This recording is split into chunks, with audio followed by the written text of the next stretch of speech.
Hello everyone, আমি রিয়া। ছোট্ট একটা ব্লগে তোমাদেরকে অনেক অনেক স্বাগত জানাই। আশা করি তোমরা সবাই খুব ভালো আছো, সুস্থ আছো। আমিও খুব ভালো আছি।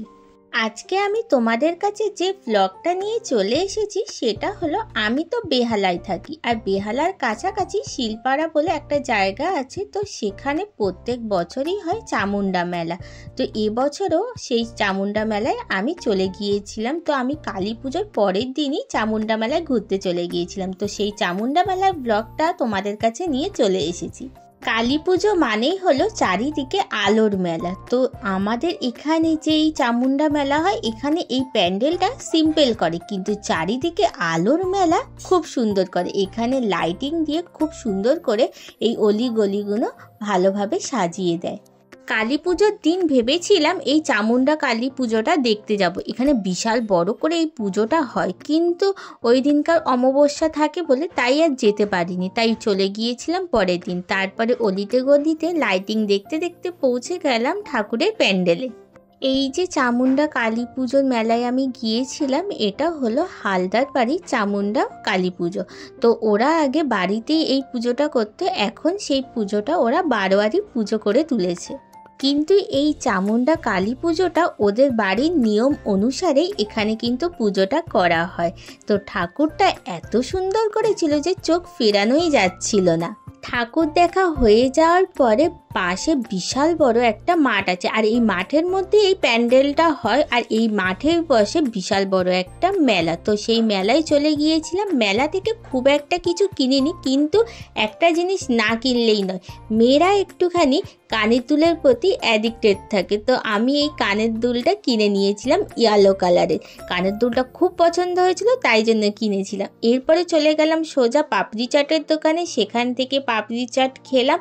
মিষ্টি খাওয়ার পরে একটু ঠান্ডা ঠান্ডা কিছু খেতে ইচ্ছা হচ্ছিল, আর মেলায় আসলে আমি পার্টিকুলার আইসক্রিম খাবই, তাই জন্য আমি আইসক্রিম দোকানে চলে গিয়েছিলাম। সেখান থেকে একটা চকলেট ফ্লেভারে কাপ আইসক্রিম নিয়ে নিলাম। মেলার মধ্যে সব কিছু খাওয়া দাওয়া হয়ে যাওয়ার পরে যখন বেরাই, তখন দেখলাম এখানে ফাংশন সবে স্টার্ট হয়েছে। তো একটুখানি দাঁড়িয়ে ফাংশনটা দেখছিলাম। তারপরে যখন আমি মেলায় ঢুকি, এই যে স্ট্যাচু প্লাস লাইটিংটা আমি প্রথমে দেখতেই পাইনি, যখন বেরাই তখন দেখতে পেলাম, তাই জন্য একটু দাঁড়িয়ে ভিডিও করছিলাম। চামুন্ডা কালী দেখা হয়ে যাওয়ার পরে শিলপাড়া আর একটা খুব সুন্দর থিমের প্যান্ডেল করে কালী পুজোর সময়। তো সেই প্যান্ডেলটা দেখতে যাব। তো তার মুখে এই যে সাবন্য রায়চৌধুরী আমাদের এখানে বলেছিলাম রাজবাড়ির পুজো, দুর্গা পুজোর সময় ভালো করে পুজো করা হয়। তো আমি সেটা তোমাদেরকে একবার ভিডিওতে দেখিয়েছিলাম। তো তাদের বাড়ির একটা কালী পুজো হয়, সেটা এমনি ছোটোখাটোই হয়। তো সেই ঠাকুরের ওখানে খিচুড়ি দিচ্ছিল, একটুখানি খিচুড়ি টিচুড়ি খেয়ে তারপরে চলে আসলাম শিলপাড়ার এই থিমের প্যান্ডেলটা। আর এই প্যান্ডেলের নাম ছিল পরম্পরা। শিলপাড়ায় যে এই থিমের প্যান্ডেলটা আমরা দেখতে এসেছিলাম, খুব সুন্দর কিন্তু প্যান্ডেলটা করেছিল। প্রত্যেক বছরেই কিন্তু আসি, আর এরা কিন্তু প্রত্যেক বছরেই একটা না একটা প্রাইজ পায়। কালী পুজোয় প্রাইজ পাওয়াটা কিন্তু মুখের কথা না, খুব সুন্দর করে থিম করতে বলে, তাই জন্য আগে কিন্তু অনেক প্রাইজ পেয়েছিল। আর এই বছরে যখন আমি দেখতে গিয়েছিলাম ঠাকুরটা, জাস্ট অসাধারণ হয়েছিল। এত সুন্দর ঠাকুর সত্যি কথা আমি আগে কখনো দেখিনি। ঠাকুরের পেছনে দুর্গা ঠাকুরের একটা রূপ ওনারা তুলে ধরেছিল, তার পাশে লক্ষ্মী, গণেশ, সরস্বতী, কার্তিক সবই ছিল। এটা আমি লাস্ট প্যান্ডেল দেখেছিলাম, প্রায় তখন রাত 10টা বেজে গিয়েছিল, তাই জন্য বাড়ির উদ্দেশ্যে চলে এসেছিলাম। তারপরে সোজা চলে গিয়েছিলাম আমাদের পাড়ার এখানে প্যান্ডেলটা দেখতে।